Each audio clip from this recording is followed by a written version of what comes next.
Thank you so much, sir, for your warm words. So I think we can start our question hour for this session. So my first question to you, sir, is how did you get associated with Abhinava Prayash? As I said, it was about 4 to 5 years back. So regarding one rescue, I had called them once. It was my call was to Bhumimala Das ma'am. So that rescue was completed, and then I got so interested in their work, and I got fascinated with the way they do their work and they execute their things. And that's how I got associated with them for the first time, and it has been continuing till now. That's all I would like to say about it. Okay, sir. Can you hear me properly? Yeah, sir. I'm currently I'm also a legal advisor for them. I'm also a general body member for Abhinava Prayash.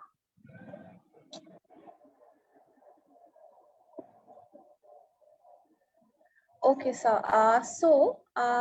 As our discussion is about like wildlife and all, so can you please tell us what is the impact of wildlife trafficking on people around the world? See, wildlife trafficking has been there from a very long time, and there was a time when although hello. Hello. Sorry, sir. Actually, my network is a little bit slow, Yeah, sir. there are network issues here also. I don't think whether I can continue this. Somehow the network gets disrupted in between, but I'll try my best to keep in touch. There's a Wi-Fi issue. No problem, no problem. Yeah, regarding the question, the wildlife trafficking has been going on for a very long time. But since we see that Assam and especially the Northeast is considering the geographical location of Assam, our area is actually a very active channel for wildlife trafficking, because we all know that Southeast Asia and the countries like Thailand, Vietnam, Myanmar, and all these countries are also very strong suppliers of wildlife materials, exotic pets, and other exotic animals, and also body parts of animals. And so the supply from from the East Asian countries are generally trafficked from Northeast, and from here to other parts of the world, and also in other states of India, since the items that are trafficked are in heavy demand in India also. We see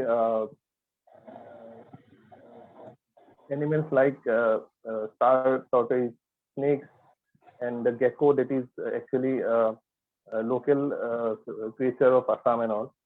So these things get trafficked from here to other countries. And what happens is that the trafficking leads to extinction and extinction of the animals. There are some very rare animals which get trafficked, and it in a way it leads to extinction, and that actually hampers the biodiversity.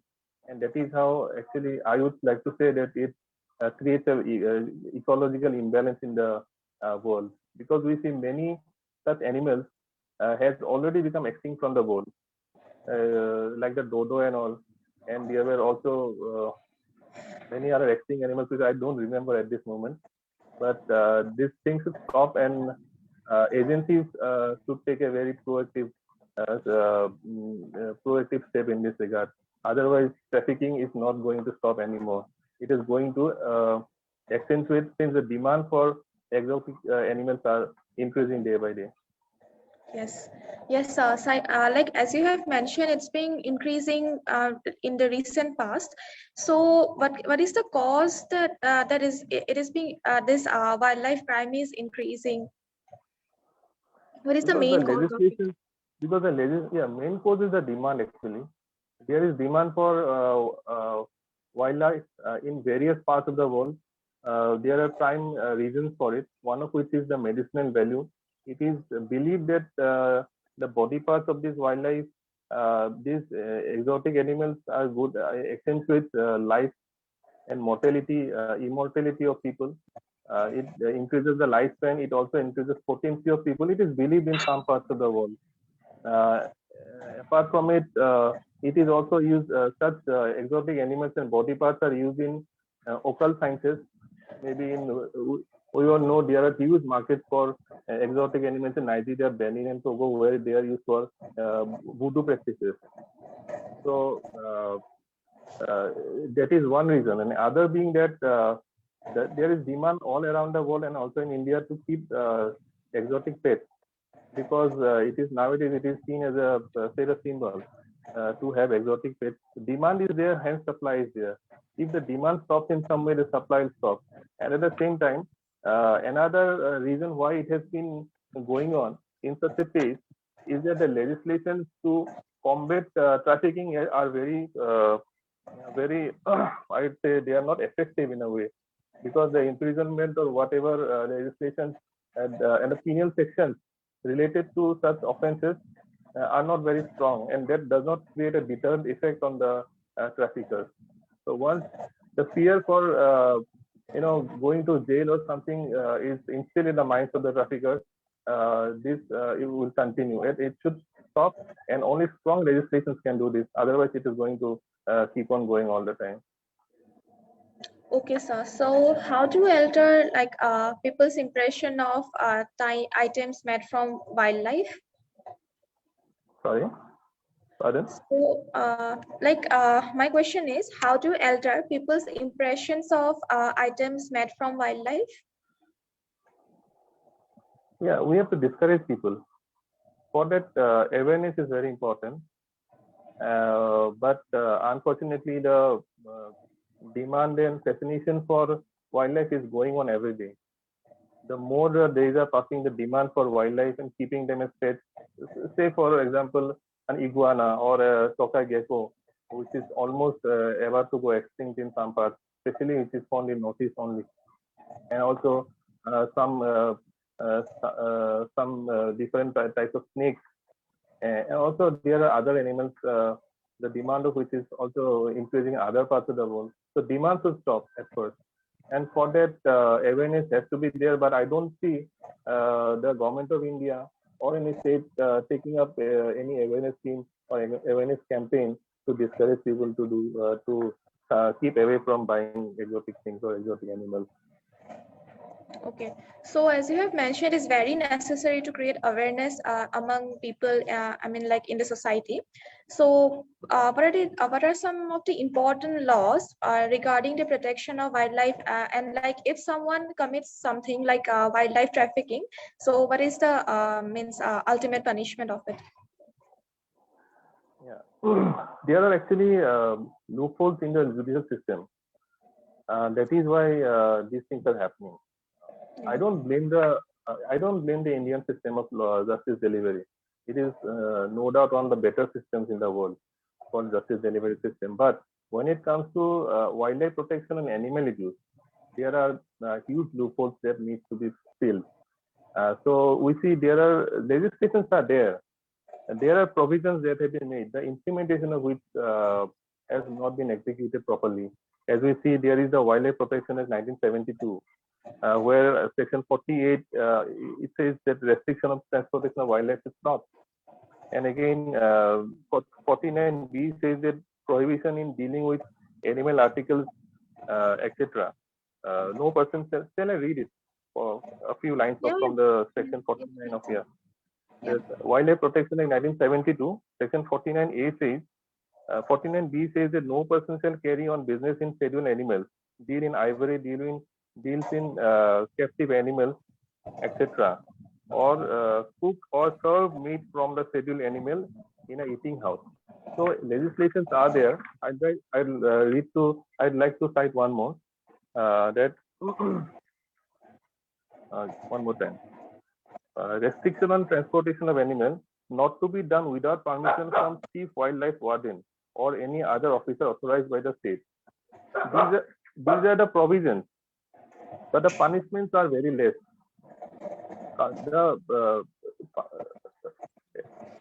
it is said in section 51 that any person who commits such offense upon conviction be punished with imprisonment which may extend to 3 years or fine which may extend to 25,000 or both. So 3 years of imprisonment.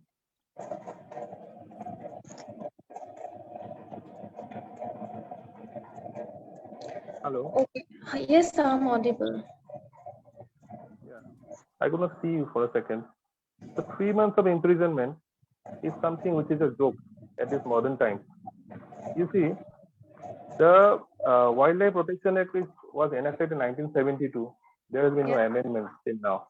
1972, the grievousness of the crime or the offences may be a little relaxable at that time. But now, since time has passed and gravity offences have, accentuated right now. But accordingly, there has been no changes done in the imprisonment section. Again, we see.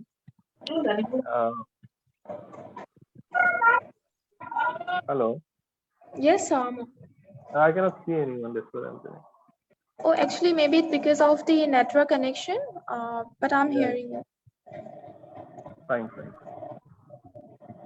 The section 51 again says that punishment for imprisonment from 3 years to 7 years and fine up to 10,000.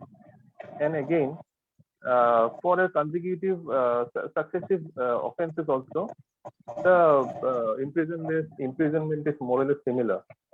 So these are the penal sections. Article 51 again gives a lot of criteria where offences has been committed, but what I mean to say is the punishments are not adequate in this regard. And you see in article in the IPC, article 428, we all know this is very common when you file an FIR for an animal abuse. We see often the police officer, when he writes an FIR, he puts the section 428 and 429.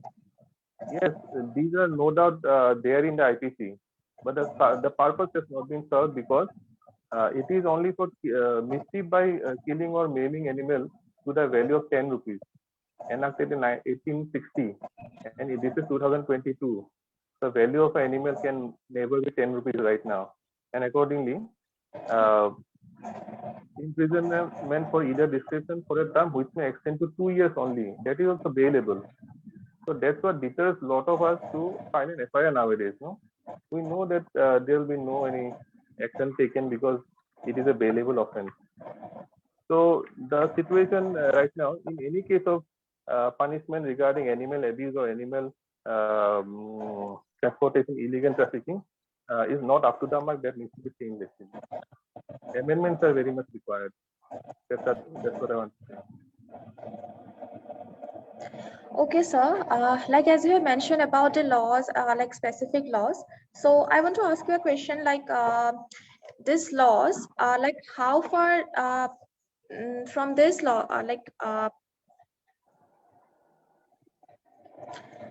how this laws is creates awareness. Like how can we create awareness from these laws in the society?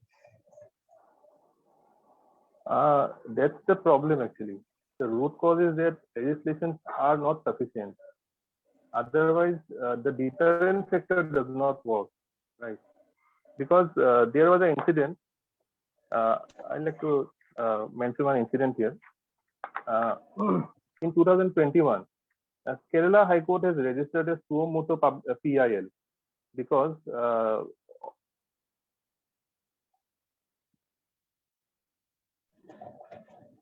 Sir? yes. Yes, I'm hearing. No, I'm hearing. The Kerala High Court has had registered a suo motu PIL to monitor action taken against reported instances of animal cruelty. It was upon a letter written by a judge of the Kerala High Court, where he had highlighted the killing of a dog named Bruno by 3 minors at a Thiruvananthapuram beach. He again gave a remark that humans should concede certain rights to other species on the planet and take affirmative action to protect the same. But unfortunately, his last note was that even though the case has been registered, prosecution in such cases is seldom purposive and expeditious.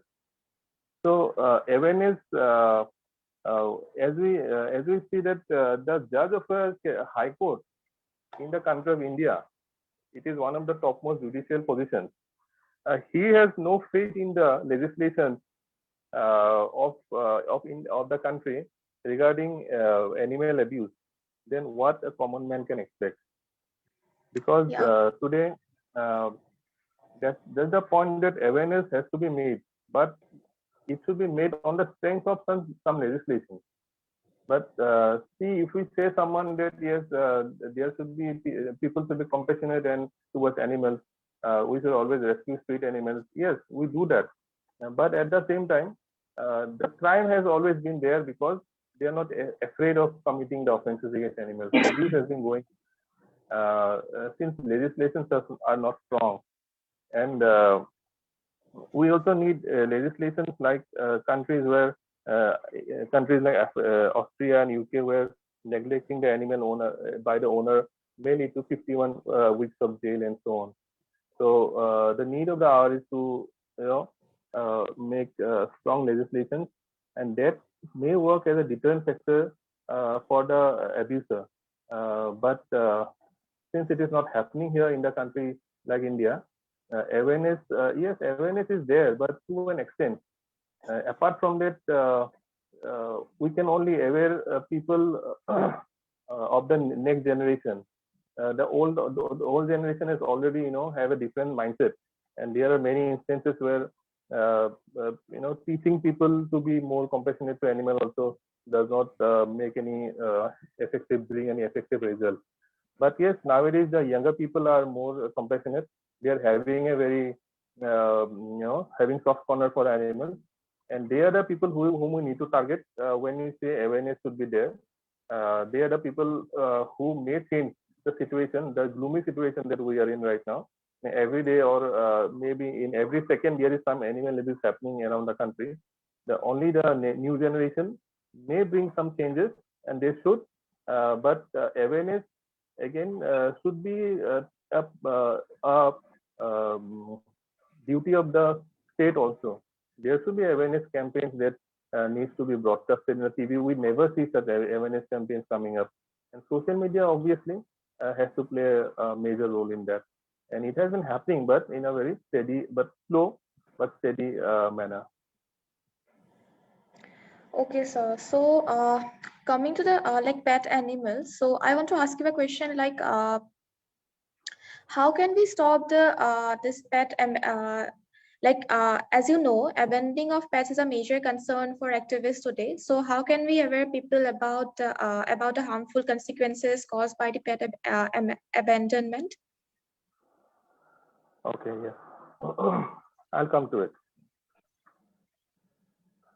Abandoning animal has always been a problem because people generally buy or purchase pets with a view to keep them in their home, but eventually get bored or sick with them because we see uh, when the pet is when a puppy they bring, it is like it's a very beautiful one, and they want to keep it forever. But when the puppy grows into a bigger one, and that's where the problem starts for many people. Not for all, I don't think, but about 25 to 30% people, they love the puppy, but when it grows up, they start to dislike it and all. So there are legislations, as I said, under the I'll come to it. Okay. Under the uh, prevention of cruelty against animals, it is given in section 11 of the Prevention of Cruelty Against Animal Act 1960. It is also very old legislation with no amendments done till now, very few. It is said that preventing of cruelty against animal act, abandoning, neglecting pets, and denying them sufficient food or water, or keeping them chained all day and confined for long hours. That is one position, situation which is given here. It is an act to prevent the infliction of unnecessary pain and suffering on animals. See, if any person, being the owner,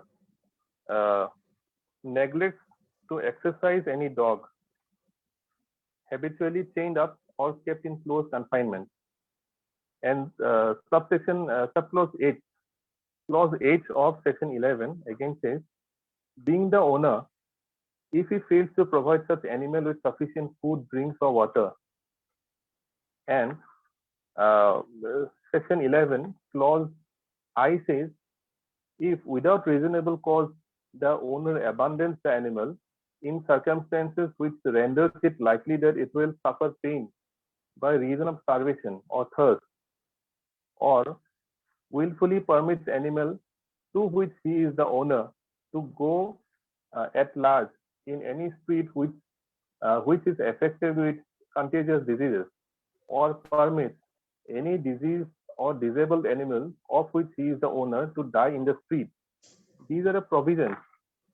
But when I come to the punishment part, under the same act, Prevention of Cruelty to Animal under Act 1960, as I said the provisions earlier, punishment shall be punished for the first offense with fine not less than 10 rupees, which may extend to 50 rupees, if the owner abandons or neglects his pet, or keeps him chained, or deprives him from proper food and water or shelter. Punishment for first offense with fine not more than rupees 10, which may extend to 50 rupees. In subsequent such offences committed within 3 years, the fine shall be of rupees 25 to 100 rupees, and imprisonment for a term which may extend to 3 months at the most for abandoning or neglecting his pet, throwing him out on the road, not catering to his diseases, not giving him proper shelter and food, and chaining him all day. I don't think this is justified, but this is the situation. And that's how the cases of abandoning and neglecting pets has been on the rise, because people are not afraid of legislation, people are not afraid of punishment. The situation is very bad, and it needs to be changed. Okay, sir. So in that case, so like how can we stop like pet abandonment and pet overpopulation and pet shelter overcrowding that is going on in the recent years at a very large one? So Yeah, actually, problem of overpopulation and abandoning all are interrelated, we know, but the only solution to it is sterilization of the animals. And sterilization is happening at some level.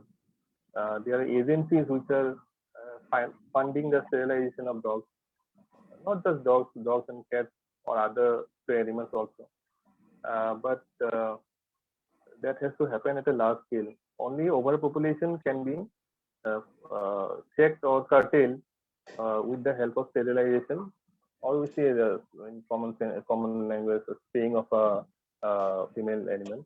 So that has to happen. And breeding as a business should be kept at check, because breeders also, in the with the intention of making larger profit, they keep on breeding a particular semen dog multiple times, and which results in multiplicity of puppies, multiplicity of newborns, and that again eventually caters to accentuates the process of overpopulation. So I think sterilization has to be done, and more awareness in the matter of sterilizing animals, and proper channel for funding. Proper channel for funding should also be available at the same time, and these all components should work in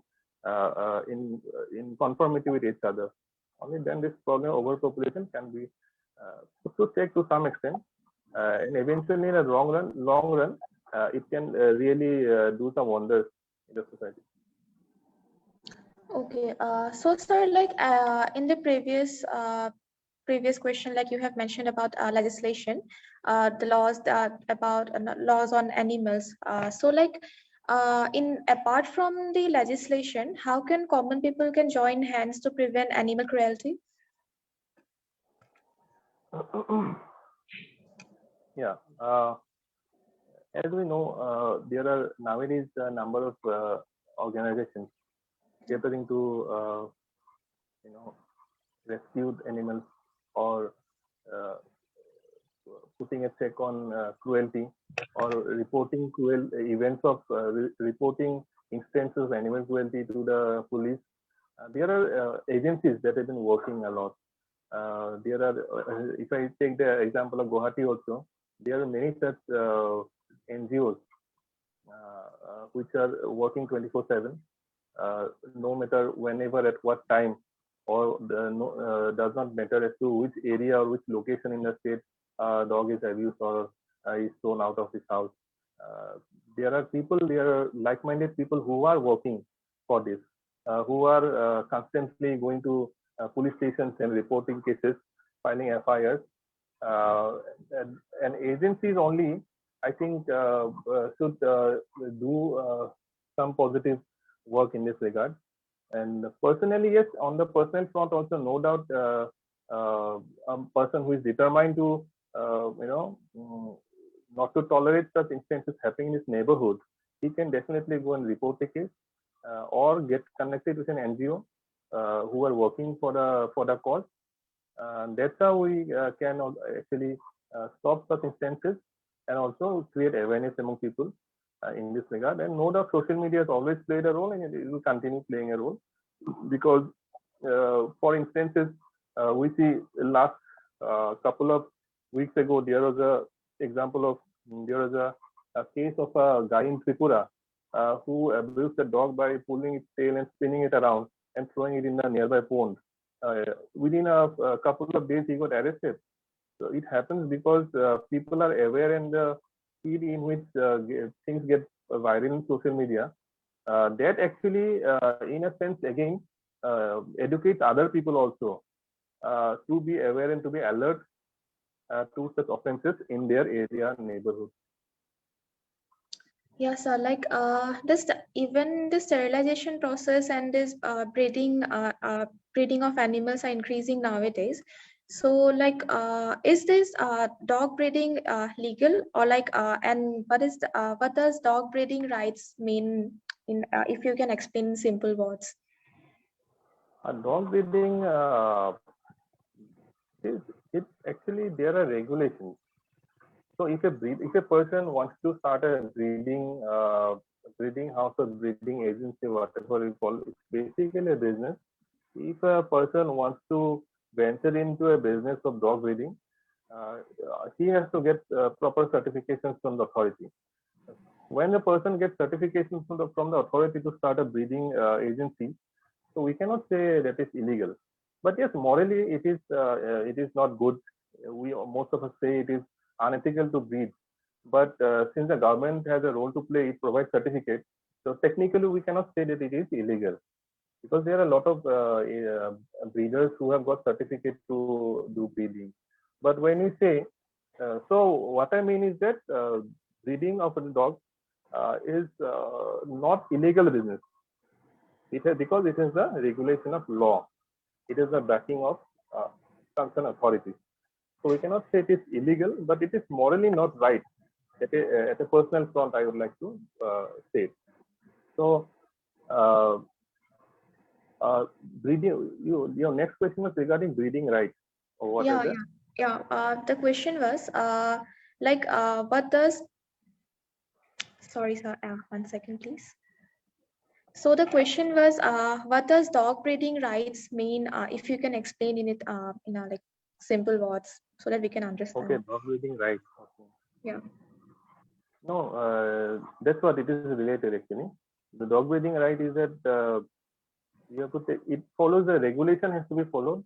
So you have to get the um, certification from the state animal welfare agency. That is the first step. And there are some criteria that needs to be followed. If I can quote, uh, uh, there is a particular regulation that is prevention of cruelty to animals, dog breeding and marketing rules 2017. These are the legislations that were made in 2017, which caters to some criteria that need to be followed for a legal breeding business.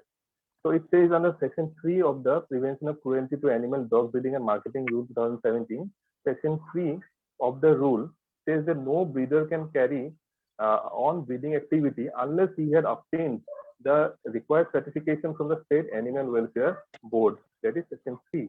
Section 5 says it pertains to your question that dog breeding rights, as you asked. So these are the things that are related to dog breeding rights. Section 5 of the same regulations or same rules of 2017 again says, speaks about the criteria of breeding. It says only normal healthy female dogs about 18 months of age can be used for breeding. Such female dogs should be subjected to breeding only once in a year and not more than 5 times in her lifespan. And that is under Section 5 of the rules. No breeding of a female can be done in 2 consecutive seasons, and artificial or unnatural techniques should not be used in breeding.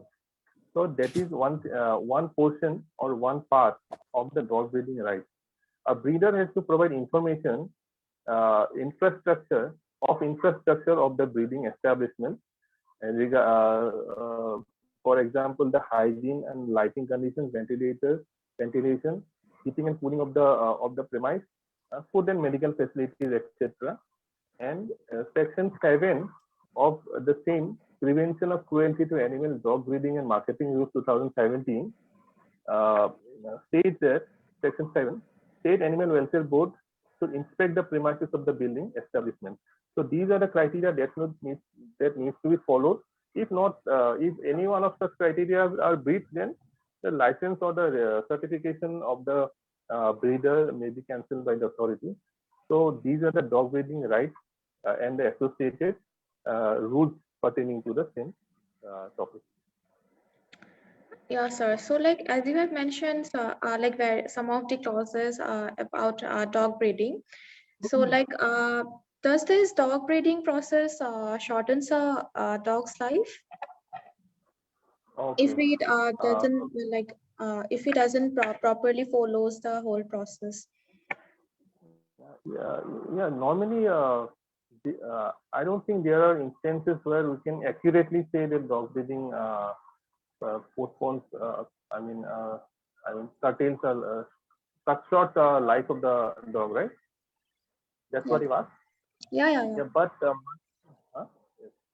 But what happens is that multiple breeding and all will definitely take a toll on the health of the dog. And the infrastructure or facility where the dog is kept. We all know puppy mills, how they operate. They are kept in small cages with no proper food and establishment facilities. Proper medical facilities are not given to the dog, and those are the ancillary factors which may alter or mitigate the lifespan of a dog. Actually. So not exactly. I don't think that dog breeding. There are no proper evidences, as I say. But yes, the ancillary factors may lead to the cutting short of the lifespan of the dog, because the situation where they are kept and where there are where there are breeded multiple times, that may definitely lead to the span of the life scale of the dog. Okay, so yeah, sir. So like apart from dog breeding, so what will be the cause of for the other animals? Will it be the same? Yes, why not? Definitely. What is that multiple breeding will definitely take a toll on the health of the dog, and which may eventually lead to the shortening of the lifespan of the dog. That will be the same for all, not only for a dog. Yeah, okay. So sir, like you have mentioned about like laws on wildlife and then pets, and so like are there laws this against neglect? If we neglect animals, is there any specific laws for that? Yeah, as I said, I just quoted sometime back, Section 11 of the Prevention of Cruelty Against Animal 1960. Okay, There, okay, sir. section, yeah, I already said there, Section 11 1A, Prevention of Cruelty Against Animals, abandoning, neglecting the pet, and not providing them sufficient food, water, and keeping them in chain for long hours. The legislations are always there, but the punishment is very less.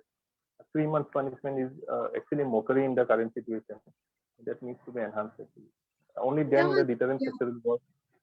Only then a deterrent factor will work. No? Otherwise, the yeah, things will keep on going on in the same manner that it has been from a very long time, and it will continue. Uh, so to break the chain of abuse and the current situation, the only solution is that the law should be very strong, so that that instills that instills fear in the minds of the what do you say, the abuser or the prospective abuser, and he, before abusing a animal, he thinks that he has to think twice, that if I do so and if the case is reported, that I may go to jail and I may have to serve imprisonment for a long time. So neglect by owner, abandonment by owner, the legislations are not strong, and that's why it's going on from a very long time, and it is going to be there unless laws are made very stringent. yeah, sir. Like, so like, animal neglect be prosecuted as a felony offense? Yes, it can be. As I said, 3 months of imprisonment. Prosecution has to be there. Prosecution. I mean, what I mean to say that once it is reported in the FIR, then the police will definitely write an FIR and arrest the person. Arrest will be there. Invariably, if it is reported, FIR is there, the police will arrest the person. He will be taken in custody. He will be sent from custody. He will be sent for production in the court. But since the provision of imprisonment is there, but since it is a bailable offense, he will immediately get bail. He will be released on bail. He will be analyzed on bail. Or PR bond also from, it can happen in the police station also. That's what imprisonment is there offense regarding the offense, but that is inadequate. What I am saying, it is inadequate. It can be regarded as a felony offense. Yes, arrest is there, prosecution is there, conviction is there. Yeah. Entire procedure is okay. I mean, there is no doubt about it. Procedure will be followed, all the penal procedure, but the imprisonment is very less. That's what I am saying. Yeah, it is also like the common people, apart from the legislation, if even if it becomes strong, only like a few section of the people becomes aware of it. So it's very necessary to become aware, so to make aware of the whole section of society, so that more animals can be saved from this cruelty. No. Right, and that is always there. There is a particular section of society who does not, for whom things like legislations and all does not matter at all. Yeah. Those are the people whom legislation does not change their mindset or mentality. So awareness and proper legislation. But apart from that, a particular section of society can never be changed with anything. The only uh, deterrent for them will be, the legal procedure, nothing else. A particular section is always there, will be always there, who cannot be, managed by anything, any awareness or legislation. So those are the people who are the unwanted materials in the society, the unwanted elements in the society. So nothing can be done about them actually. Yes, sir. Like we got to know many of the things, like many, especially me, I got to know many of the new things from this session. So like summing up this whole session, can you please share like some of the like important points which can be beneficial, and so we can learn from this on this topic? Okay. See, from the part of the administration, there are things that can be done that can actually lead to some solution in this regard. So the first being state-sponsored sterilization programs that can be done. Since the overpopulation of stray animals is one thing, that is also the root cause of these all the things and gloomy things that are happening around. So state-sponsored sterilization has to be there, and there are some news that comes as a breath of fresh air for all of us. As we see, most of us might have read about it that Indore Municipal Corporation has started shelter for stray animals. They have put boxes in the roadside in some corners of the colonies in the city, and if that is done in also in other parts and also in Guwahati, since we are most of us are inhabitants of Assam and we stay in Guwahati or other towns and cities, if that process is done, that may provide some relief to the already downtrodden and already all the sufferings of the stray animals, not just dogs and cats. And the instances of abuses has been happening. We have heard in 2 to 3 years back there was a horse that was beaten mercilessly by a politician. That actually eventually the horse died, but the politician was never convicted. Then again, in Chennai, some medical students had dropped the dog from the terrace of the building. He was arrested, but he was later released on bail. Very recently, we saw a viral video of a lady who made a video of a donkey who used to carry all the people going to pilgrimage. He was lying on the road. No one was attending to him. So instances are there. But very recently, 2 days ago in Dhubri, we saw a gecko was killed by students of a college inside the college premise. So what I want to say is that awareness has to be there. Awareness has to come, and social media has to play a torch-bearing role in this. We did not see any advertisement regarding pertaining to welfare of animals. All the awareness against animal abuse, animal trafficking, etc. There seem to be no political will actually at present time to find a better way to solve all these problems. But yes, there are people like people around, normally the younger generation, and also senior members of the society, who often try to do something better for the animals, not just the street animals, also animals who are living at the homes of the people, and those are the collective work has to happen actually. Collective work together with state-sponsored programs and together with amendments in the legislation. All three together can bring a change, and that's where we need to proceed at this moment. Collective efforts can only bring changes. We may file PILs in the court, and that eventually lead to amendment of legislation. PILs need to be filed in High Court. Those PILs affects and brings changes in the mindset of the legislature, and those PILs put pressure on the public and also the politicians. Those PILs and other cases may lead to strong public opinion, which may change things in future. I just like to sum up saying that situation of instances of dog abuses, instances of animal abuses are there, but collective effort and a strong will of the people that whatever may happen, but I'm going to report things. I'm going to report cases in the police station, and collective steps taken together can only change things for better in the future. Okay, so thank you so much, sir. We are almost on time to end this session. Like I really love this session because we got to know many of these new things from you. So I'd like to end, first of all, I'd like to thank you, sir, for giving your valuable time to us. And thank you for sharing your thoughts and knowledge, and which will be beneficial for us in the near future. Thank you, Anajori, for organizing such an interesting session. Lastly, and not the least, I'd like to thank all the respective participants for making today's session a grand success. With this, I'm closing today's session. Looking forward to meet and hear more about your work, sir, in the future. Thank you. Thank you so much for your time.